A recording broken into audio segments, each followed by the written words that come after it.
Hi, partners, kinfolk, everyone else. Welcome to yet another exciting episode of Geopolitics on the Bayou. And in the interest of immersion, I'm going to try and do this accent for the duration of this video.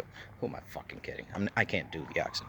Anyways, welcome to yet another exciting episode of this. And last night, Russia attacked Poland. Russian drones entered Polish airspace, and 10 of them actually.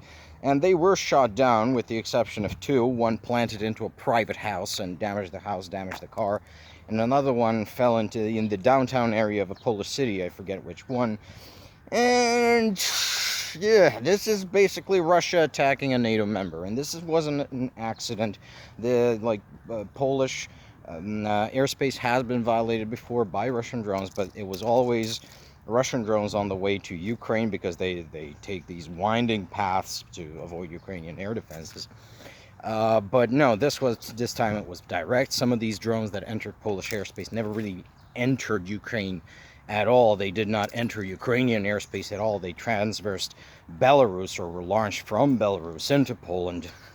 And well, the NATO allies scrambled. The Polish Air Force scrambled, and NATO allies scrambled airplanes from Netherlands, Italy, and I believe the United States also helped shoot down these drones.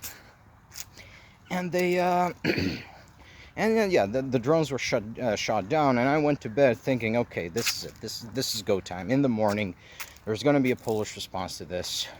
Then I wake up and I open the news, and Donald Tusk, Prime Minister of Poland, he's saying, oh, this was an attack. This was just a large-scale provocation. And my first instinct was just to start banging my head against the wall until either my head or the wall gave out. And I've usually defeated walls this way in the past, because I got a very hard head. But, sort of calm down. And then my second instinct was to fly on the next plane to Warsaw, find Donald Tusk, and just slap him silly until he woke the fuck up. I mean, I don't know whether he's listening to this, but Donald, if you're listening, Poland is at war, no matter what you say. We're all at war. We have been at war for the past 10 and more years, and we got to start understanding this, right? This was an attack. This was an open slap in the face. Now, as I said last video, the fact that Donald Trump has defunded the defense of the Baltic states is essentially a green light for Putin to attack in Eastern Europe. Now, I expected Putin to attack the Baltic states, because the Baltic states were the ones that were explicitly hung out to dry by Donald Trump, and also they are small states. They got a lot of pluck, they got a lot of courage, but let's face it here, like Lithuania is not beating back the Russians all by itself. It's just one of those realities of life, you gotta say. So Lithuania needs Western alliances in order to defend itself. Well, one of the Western allies that Lithuania counts on is Poland, and now Putin struck Poland. This is where it gets interesting. Everyone expected a sort of, well, a lot of people, not everyone, but a lot of people expected there to be a sort of probing attack, a sort of kind of symbolic attack by Russia on a NATO state to test the resolve of the alliance. And everyone expected it to be the Baltic states, because the Baltic states, they're so tiny, they're so weak, they're so this, they're so that. But I won't say I thought about this, because, well, I did think about it, but I didn't publish, and I'm also not the only one. There was a minority school of thought which assumed that in order to test the alliance's resolve, Russia would attack one of the larger, more powerful, dare I say, core members of the alliance. There was a British war game recently which posited a Russian attack on the United Kingdom, with the Russian Arctic fleet sailing out from the Arctic Ocean through the Gute Gap and initiating missile attacks on the United Kingdom, which is far likelier than people assume, because if you're looking at a map of the world on a Mercator projection, the United Kingdom looks very far from Russia. But if you look at a globe, then you can see that through the Arctic Circle, and there's really nothing in the rules of navigation preventing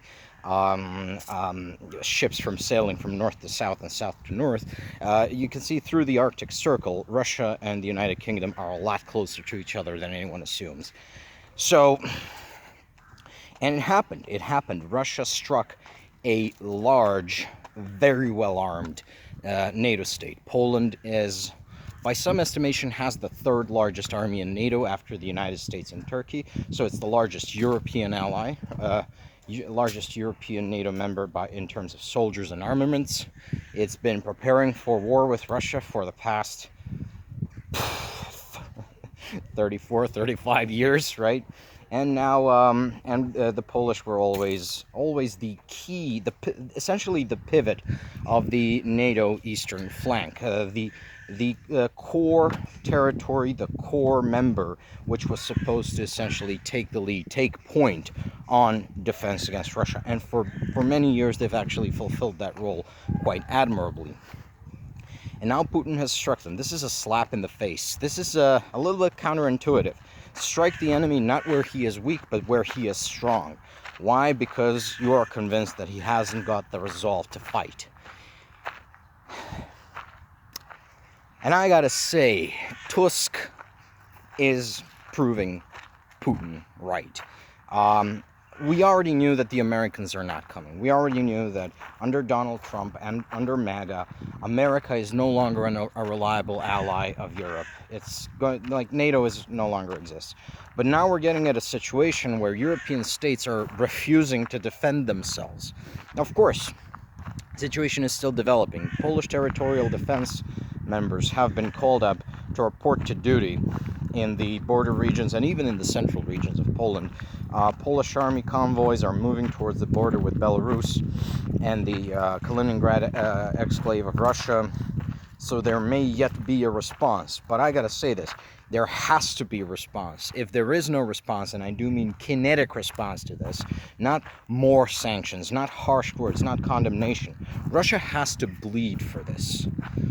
This slap in the face has to have a response by Poland and by Poland's allies. Russia has to feel the consequences of this attack.